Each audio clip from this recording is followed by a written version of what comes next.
Bismillahirrahmanirrahim. Muslimin dan muslimat yang dirahmati Allah, Assalamualaikum warahmatullahi wabarakatuh.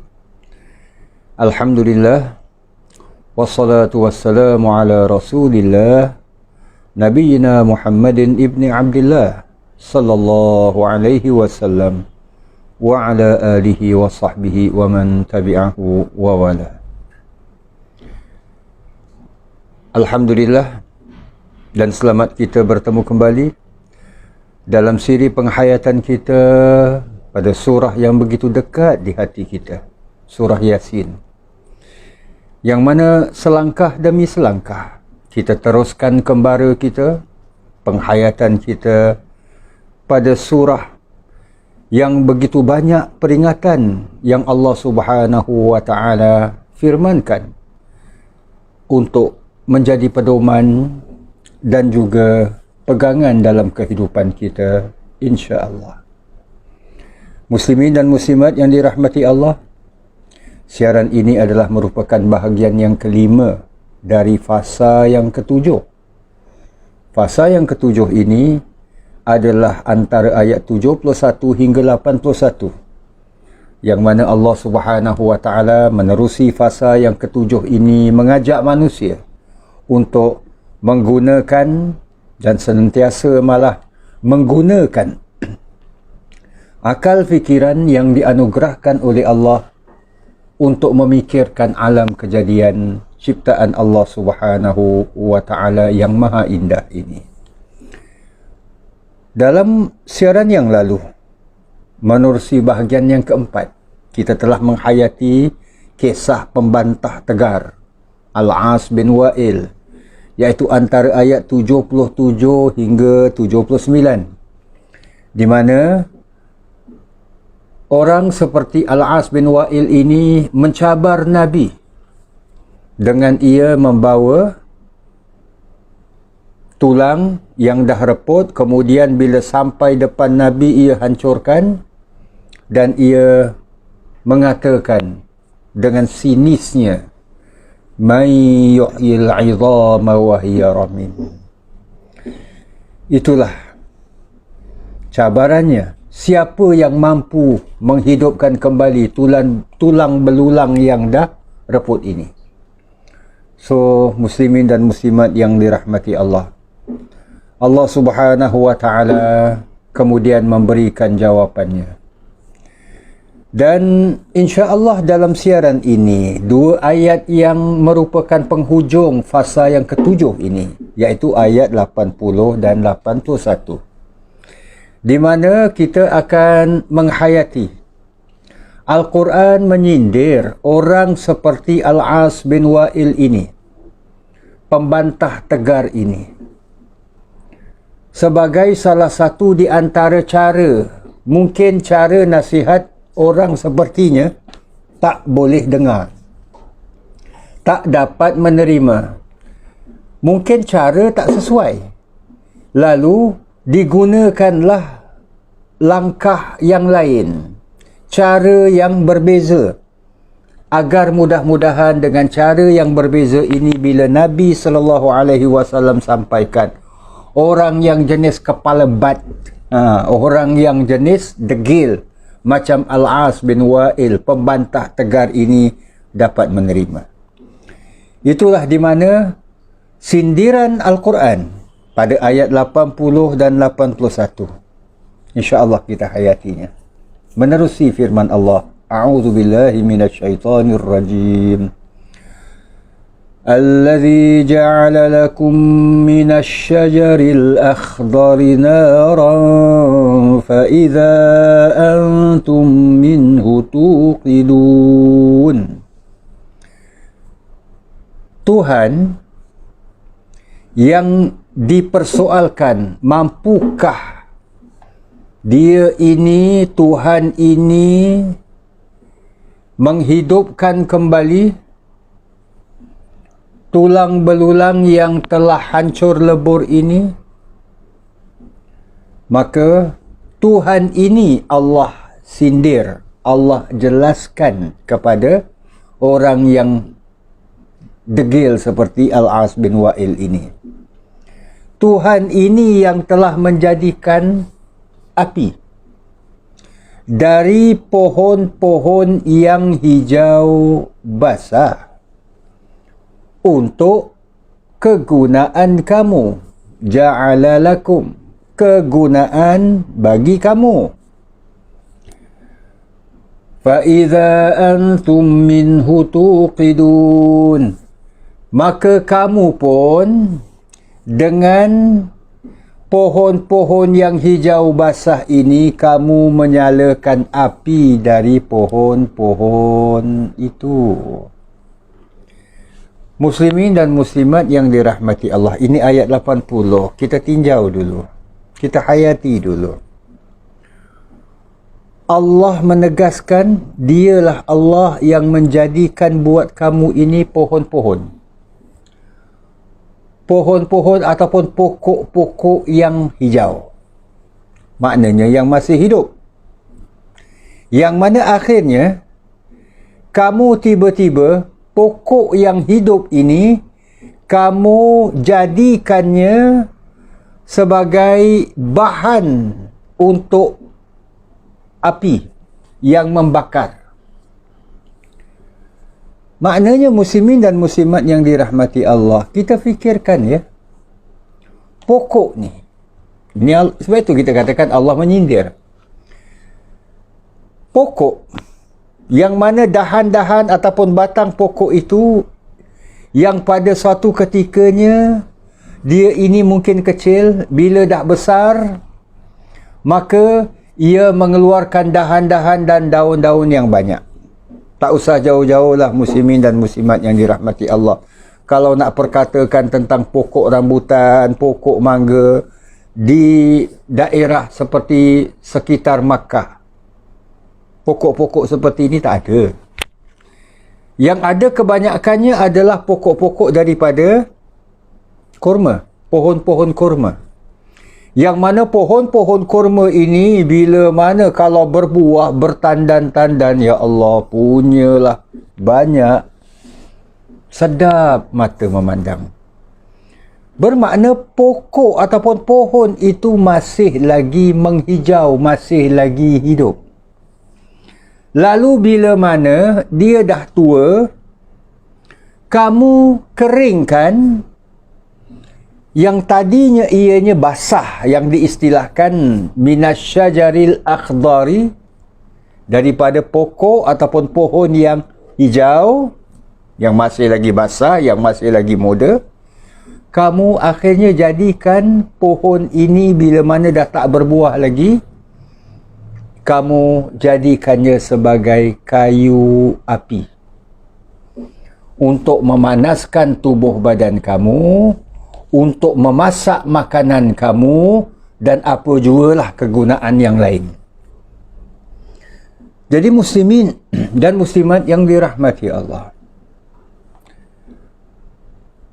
pokok yang menghijau ni,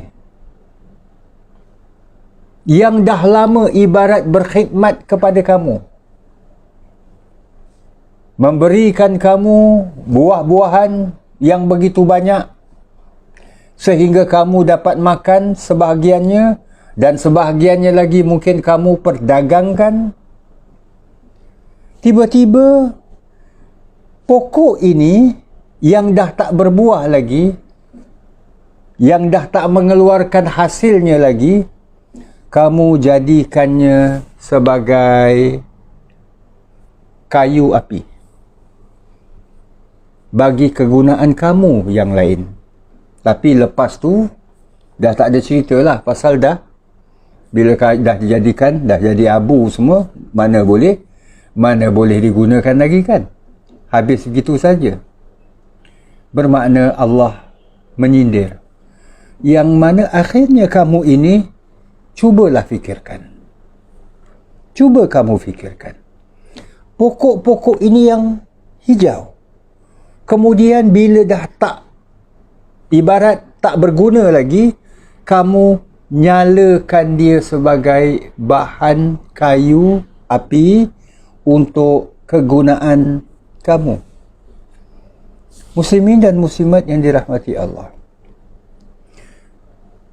Dalam surah Al-Waqi'ah, ayat yang seiras mengandungi sindiran seperti ini terdapat pada ayat 71 dan 72 surah Al-Waqi'ah, di mana Allah Subhanahu wa taala berfirman juga dengan nada bertanya sebagai satu metod sindiran Al-Quran. Afara'aitumun nara allati turun. Tidakkah kamu melihat api yang kamu nyalakan? A'antum ansha'tum syajarataha am nahnul munsyi'un. Kamukah yang menumbuhkan pokok kayunya atau kami yang menumbuhkannya? Ini nampak lebih jelas lagi ya. Kamukah pokok tu yang kemudiannya kamu gunakan pokok ini sebagai kayu api untuk kegunaan kamu di dalam hal yang lain. Jadi muslimin dan muslimat yang dirahmati Allah, antum ansha'tum syajarataha. Apakah kamu ataupun kamukah yang menumbuhkan pokok kayunya? Am nahnul munsyi'un. Ataupun kami yang menumbuhkannya. Muslimin dan muslimat yang dirahmati Allah, memang ada jenis-jenis pokok yang agak leceh, yang agak rumit sedikit dijaga. Nak kena bajanya ditambah, nak kena airnya cukup dan sebagainya. Pokok kurma tidak demikian. Ia begitu simple sekali untuk dijaga. Kecuali kalau dah rosaklah, ada unggas ke ataupun ada apa-apa sajalah haiwan-haiwan yang lain, kecil-kecil sekalipun, yang boleh merosakkan tanam-tanaman, itu bila mana datang ataupun ada berlaku, maka susahlah cakap. Tapi secara umumnya ia tidaklah menyulitkan. Jadi Allah Subhanahu wa taala tanya, kamukah yang menumbuhkan pokok ini ataupun kami yang menumbuhkannya? Kamu mungkin letakkan baja, kamu mungkin letakkan benih, tapi kamu yang membesarkannya ke? Yang mana akhirnya bila dia dah besar, dia dah tua, dah tak mengeluarkan hasil, kamu jadikannya sebagai bahan kayu api yang mana kamu sendiri nyalakan. Sindiran yang begitu tajam sebenarnya. Ibarat katalah diri, contoh anak kamu ini yang mana kamu meletakkan anak ini bernasab kepada kamu, berbinkan kamu. Kamu ke yang menjadikan dia? Kamukah yang menciptakan dia? Kemudian bila mana dia telah dilahirkan, dia telah membesar, dan sebagainya, kamu dapat manfaatkan dia. Kamu jadikan dia sebagai teman berburu sebagai contoh. Kamu jadikannya sebagai pembantu kepada kamu dalam menjalankan urusan perniagaan kamu. Dalam suasana ayat-ayat yang mana Allah Subhanahu wa taala firmankan buat pertama kalinya untuk masyarakat Makkah, yang mana kebanyakan mereka adalah merupakan para peniaga. Jadi anak-anak kamu ini yang membantu kamu, yang memberikan manfaat kepada kamu, yang mana akhirnya bila kamu nanti dah tua, ini bukan budak ni tua, anak ni tua, kamu yang tua, anak ni tetap akan menyumbang kepada kamu. Kamu dah tak larat lagi, dah tak mampu lagi untuk menjalankan perniagaan. Dia yang akan meneruskan perniagaan warisan keluarga, kata orang tu. Jadi muslimin dan muslimat yang dirahmati Allah, ini anak kamu. Kebalikkanlah. Fikirkanlah sebaliknya, bagaimana kamu dalam kedudukan anak kamu. So akhirnya muslimin dan muslimat yang dirahmati Allah, inilah dia. Fasa yang ketujuh, di mana Allah Subhanahu wa ta'ala mengajak manusia ini gunakan fikiran. Di surah Ali Imran ayat 10 pun seumpama dengannya. Allah Subhanahu wa ta'ala berfirman, tapi kali ini dengan lebih, kata orang itu, berterus terang dalam sindiran ini. Allah menggunakan perkataan amwal, harta, bukan setakat anak-anak, bukan setakat tumbuh-tumbuhan, tapi kali ini harta dan anak-anak.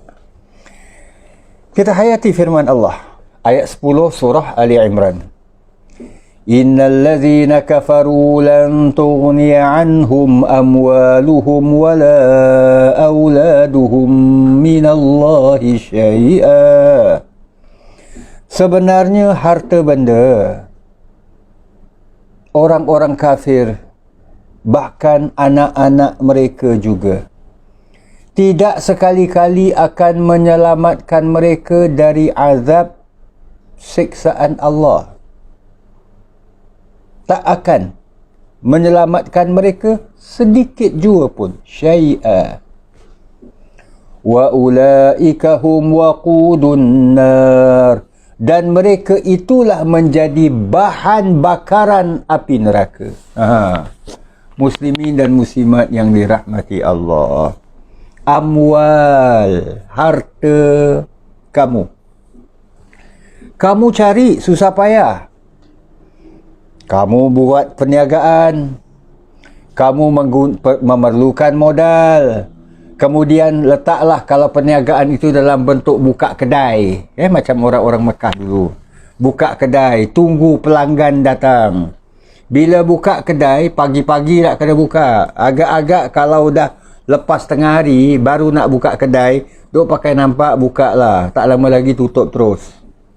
So, awal-awal lagi. Kamu bangkit awal-awal. Tak boleh bermalas-malas. Kamu jalankan perniagaan ini. Cuba tarik pelanggan. Bila dah ada pelanggan, biarlah pelanggan itu menjadi pelanggan yang tetap. Dia kalau orang yang datang daripada luar Makkah, biar dia kali ini membeli barangan kamu. Bila mana lain kali dia datang ke Makkah, dia tetap akan berkunjung ke kedai kamu. Layan, jaga hati dia. Buat ikatan persahabatan dengan dia. Ini customer relationship yang perlu dijaga. Jadi muslimin dan muslimat yang dirahmati Allah, harta yang kamu himpunkan yang banyak-banyak ini, akhirnya harta ini menjadi bahan bakaran untuk kamu. Sesuatu yang kamu usahakan dengan jerih payah, tapi akhirnya menjadi bakaran untuk kamu. Anak-anak kamu pun begitu juga. Yang kamu asuh, yang kamu didik, yang kamu besarkan dengan susah payah dan sebagainya, tapi akhirnya ia menjadi musuh buat kamu. Ini yang Allah Subhanahu wa ta'ala maksudkan. Itu kalau kita perhatikan sindiran yang terdapat pada ayat 80 surah Yasin ini, iaitu di mana Allah Subhanahu wa ta'ala menjelaskan, dialah Tuhan yang menjadikan bahan bakaran ini daripada pokok yang dulunya basah. Begitulah kamu jadikan sebagai kayu api untuk kegunaan kamu. Muslimin dan muslimat yang dirahmati Allah, di ayat 81 pula Allah menegaskan, awalaysa alladhi khalaqas samawati wal arda biqadirin ala an yakhluqa mislahum.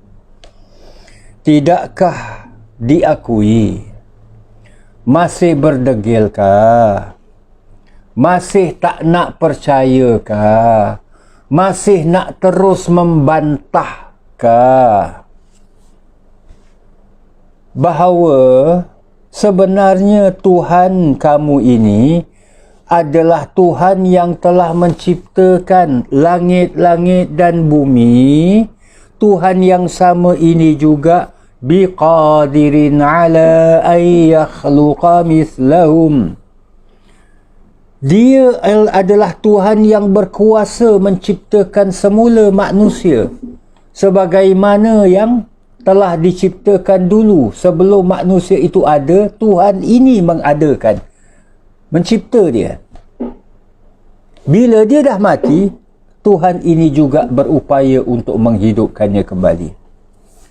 Bala wa huwal khallaqul alim. Ya, sudah pasti dialah Allah, Tuhan pencipta yang tidak ada bandingannya. Lagi Tuhan ini maha mengetahui.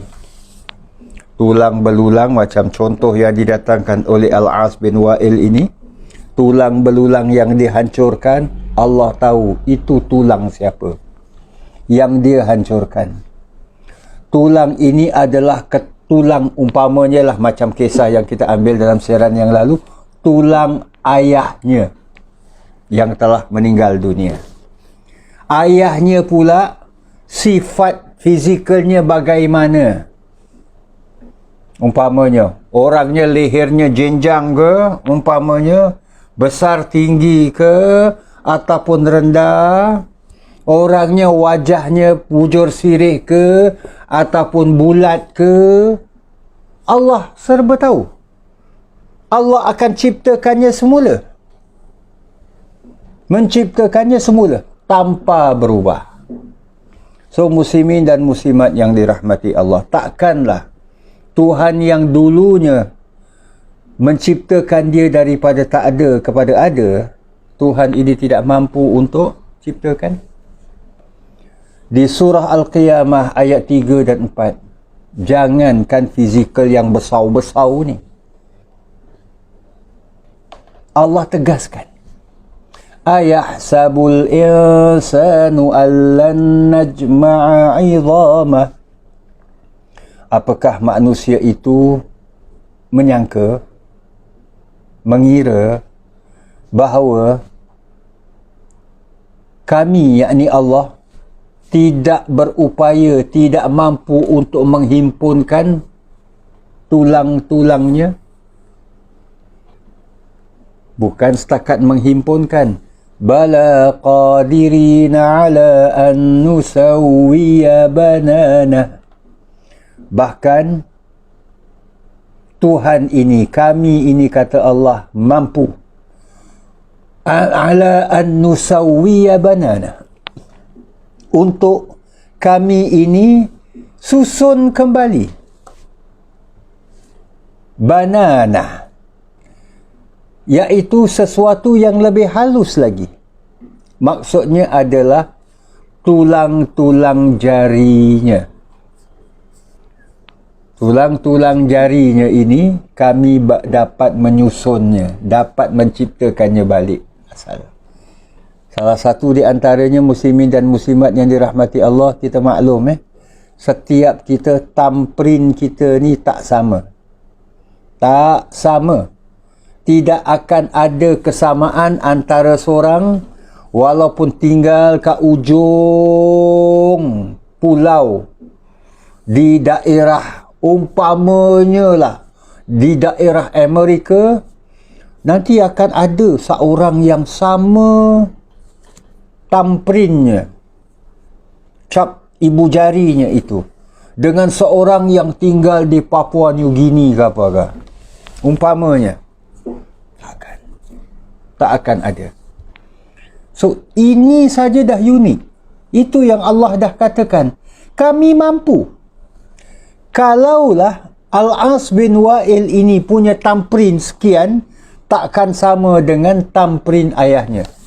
Takkan sama. Bala qadirina ala an nusawwiya banana. Bahkan kami mampu, kami berupaya untuk bikin balik secara sempurna banana, tulang-tulang jemarinya. Dalam surah Al-Insan ayat 28. Ini dengan secara umum. Kalau tadi yang halus ni, ini yang besar ni, Allah tegaskan, nahnu khalaqnahum, kami yang telah menciptakan mereka, wa syadadna israhum, dan menguatkan tulang sendi dan urat saraf mereka. Urat saraf, tulang sendi, ini semua kami berupaya. Wa idza syi'na, dan apabila kami kehendaki, baddalna amsalahum tabdila, kami gantikan mereka dengan orang-orang yang serupa dengan mereka, dengan penggantian yang sebaik-baiknya. Maknanya muslimin dan muslimat yang dirahmati Allah, sindiran yang tajam daripada Al-Quran. Kamu tak nak beriman, kamu fikir kamu ni pandai, kamu ni kuat, kamu ni gagah. Orang seumpama Al-As bin Wa'il. Tapi kalau kamu tak nak, kamu rasa dengan aku tak beriman, Muhammad akan kerugian, dakwah Muhammad akan mati. Orang yang seumpama Abu Jahal, orang yang bijak, menggunakan akal fikiran, datangkan pelbagai idea. Aku kalau tak memeluk Islam, habislah dakwah Muhammad ni, akan tiba di penghujung jalan. Tak, muslimin dan muslimat yang dirahmati Allah. Orang seumpama Al-As bin Wa'il, orang seumpama Abu Jahal, bila mana mereka tak beriman, Allah akan gantikan dengan orang yang juga mempunyai kelebihan yang serupa dengan mereka. Mungkin fizikal lain.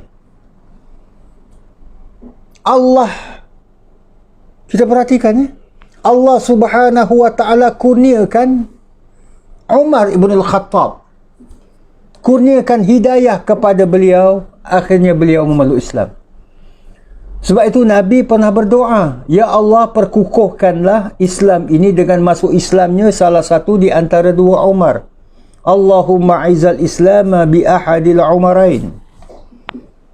Maka antara dua Umar ini, Amr bin Hisham ataupun Abu Jahal dengan Umar ibn al-Khattab, Allah lebih memilih Umar ibn al-Khattab. Maknanya ada kesamaan antara kehebatan yang dimiliki oleh Abu Jahal dengan kehebatan yang dimiliki oleh Umar. Sebab itu muslimin dan muslimat yang dirahmati Allah, mereka terfikir, aku kalau tak memeluk Islam, aku tak mengikut dakwah Muhammad akan mati, akan habis gitu saja. Tidak. Dakwah akan tetap bersinar. Cahaya nur Al-Quran ini akan tetap bergemerlapan. Walaupun mereka cuba nak memadamkan nur Allah. Wallahu mutimmu nuri. Sedangkan Allah itu sebagai menyempurnakan nurnya ini. So jamaah, bolehlah kita merujuk ayat 28 surah Al-Insan. Di ayat-ayat dalam Al-Quran banyak sekali ayat-ayat yang terkait dengan alam ciptaan Allah ini, di mana tujuan akhirnya adalah untuk manusia ini gunakan fikiran mereka. Gunakan. Tentang penciptaan manusia ini, sebenarnya susah sangat ke kalau Allah nak menciptakan manusia itu kembali? Penciptaan manusia berbanding dengan penciptaan langit. Penciptaan langit lebih sukar, lebih, kalau ikutkan, lebih besar, lebih payah dengan ciptakan manusia ni saja. Dalam surah An-Nazi'at ayat 27, Allah bertanya, أَأَنْتُمْ أَشَدُّ خَلْقًا أَمِ السَّمَاءُ بَنَاهَا.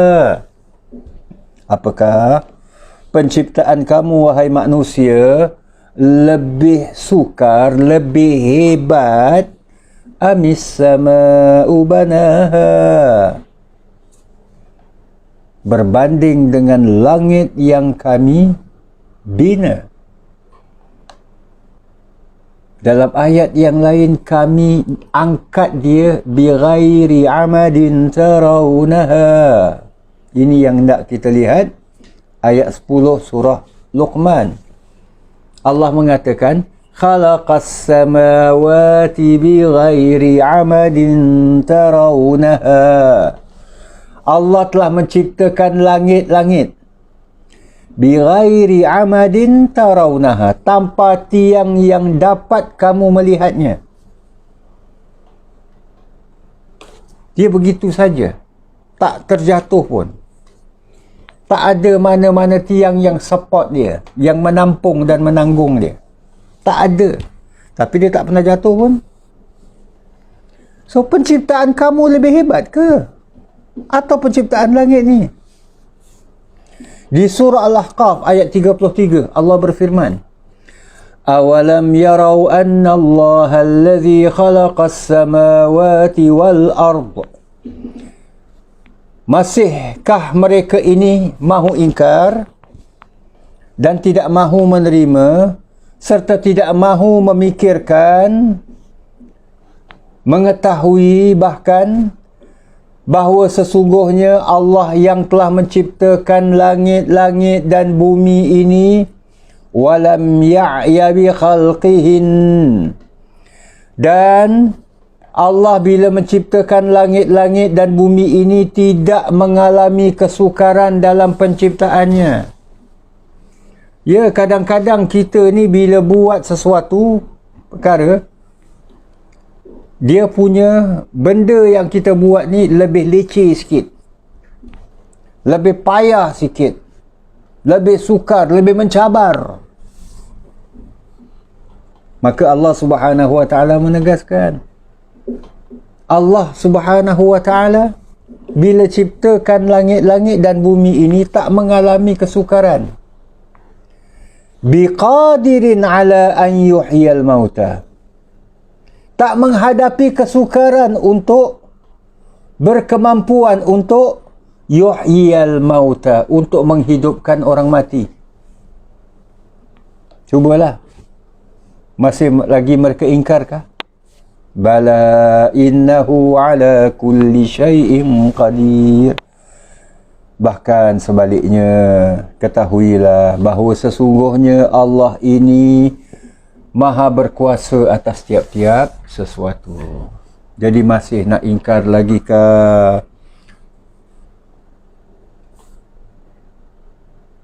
Kita hayati sedikit kisah Uzair, yang mana orang-orang seperti Al-As bin Wa'il ini, yang pembantah tegar ini, tak pernahkah mendengar kisah Uzair?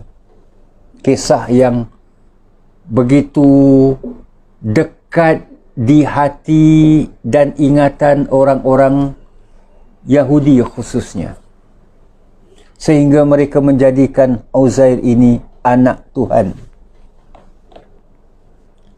Allah mengisahkan dalam firman-Nya di ayat 259 surah Al-Baqarah tentang kisah Uzair ini.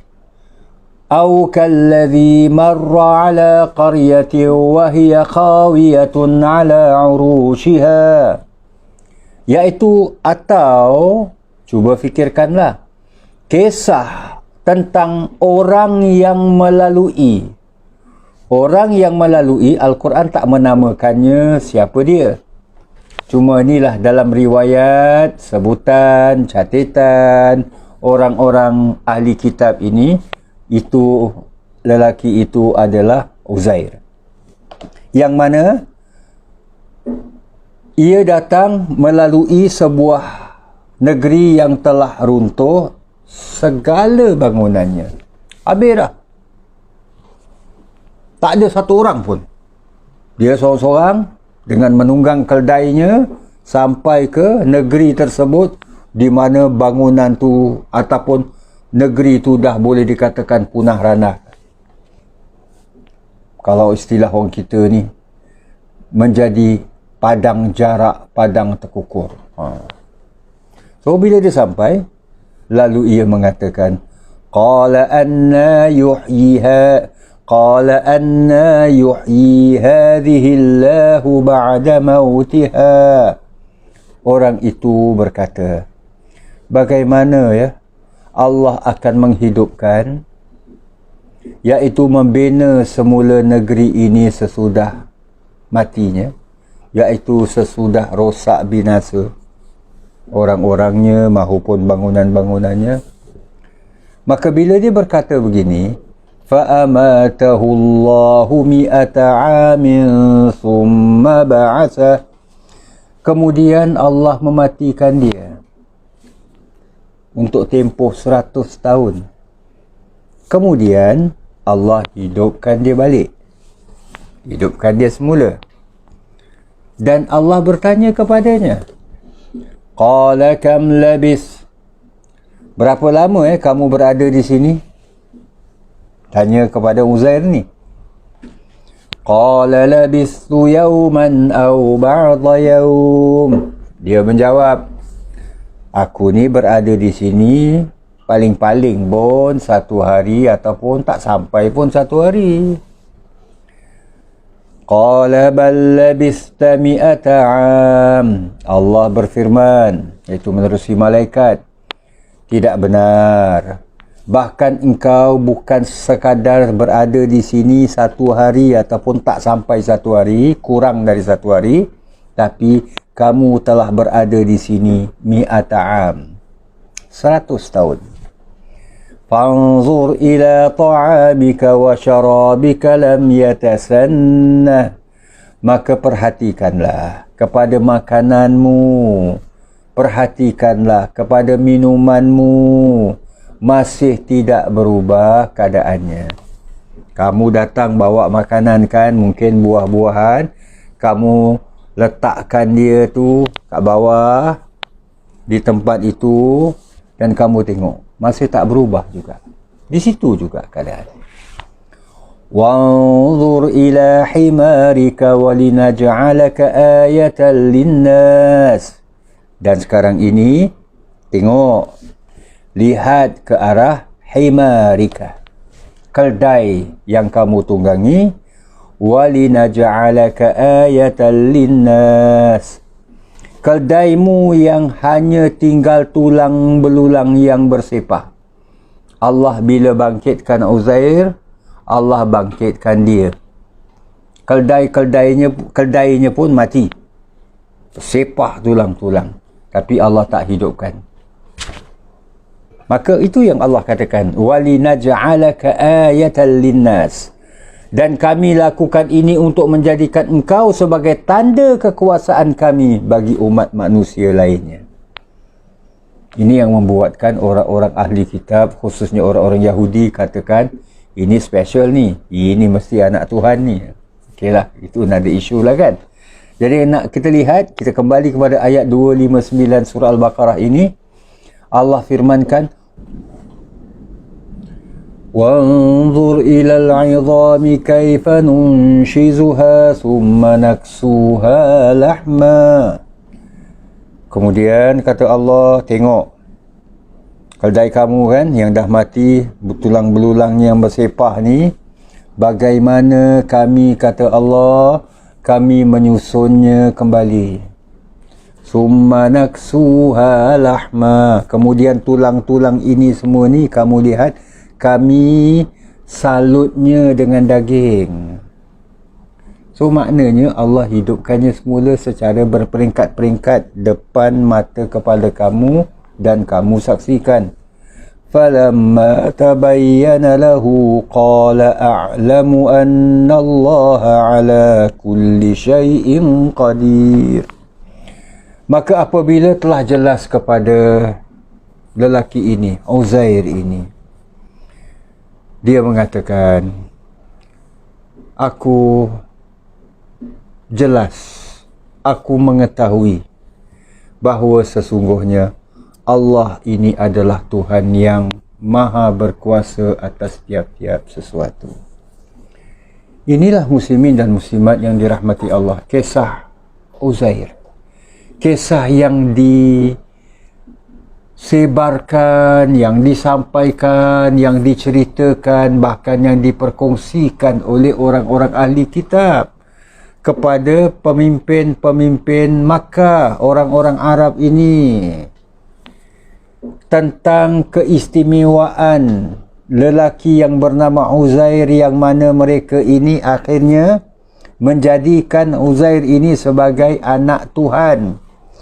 Muslimin dan muslimat yang dirahmati Allah, kisah ini dah ada dalam pengetahuan orang-orang Arab sebab mereka bergaul kan dalam kehidupan masyarakat dengan orang-orang ahli kitab. Jadi kisah Uzair ini sebagai bak kata Allah Subhanahu wa taala tadi, walinaj'alaka ayatan linnas, kami nak jadikan kamu ini sebagai tanda kekuasaan kami bagi manusia lain. So muslimin dan muslimat dirahmati Allah, fikirkanlah tentang firman-firman Allah, tentang kekuasaan dan kemampuan Allah menciptakan sesuatu yang dulunya tak ada kepada ada. Bahkan Tuhan yang sama ini juga mampu untuk menghidupkan kembali sesuatu yang kamu dah sebutkan sebagai dah tak ada.